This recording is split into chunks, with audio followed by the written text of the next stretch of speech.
I'm Jeff Garrison, and I am looking forward to being your pastor at Bluemont and Mayberry churches along the Blue Ridge Parkway. In the past few weeks, I've been asked many times if I'm really ready to leave the coast, where I spent the last 6 years enjoying the marsh, kayaking, sailing, bicycling. And yes, I have to say there are things that I'm going to miss about here, along with a lot of good people. But I have never lived in a place in my life that I didn't find something to cherish, and that I didn't miss something about it when it was time for me to move on. I've often felt like I was a Paul or an Abraham in Scripture, both of whom, if you think about, spent much of their lives on the road. Now that said, I'm excited about the mountains.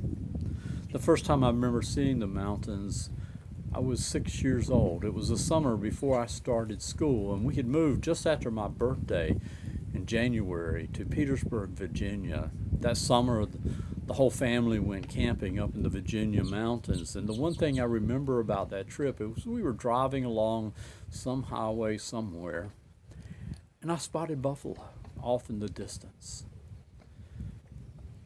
My dad said, "Oh, those are just cows. They're not buffalo." He was driving. He wasn't paying attention to what I was looking at, and I disagreed. No, they were buffalo.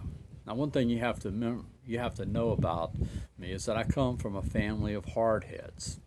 I wasn't giving in, and my dad wasn't giving in. And then finally, my mother stopped and looked out at what I was looking at, and she said, "Charles, I think those are buffalo." And my dad pulled over, and I'm sure somewhere in his closet there's an old Super 8 movie reel with pictures of us with the buffalo way off in the background.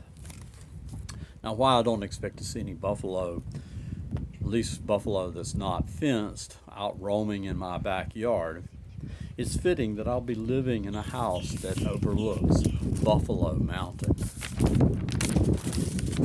I have always enjoyed the mountains. As a kid, when I got a little older, I learned the pleasure of rock hopping in the creeks at Montreat Presbyterian Conference Center up near Asheville.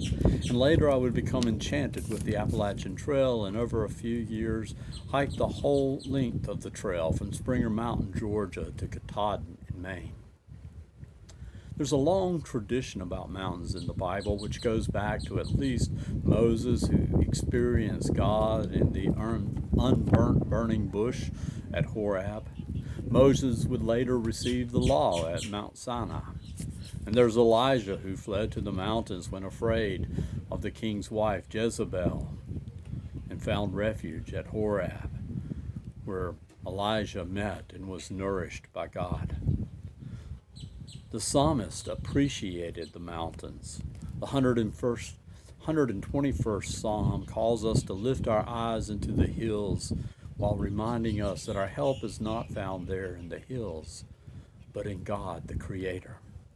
And finally, Jesus obviously loved the mountains. After all, he preached his longest sermon up on the mountain. And whenever he wanted to get away for private time with his Father, or to get away with just a few of his favorite disciples, he would head off into the hills. Next week, I'll be heading into the hills.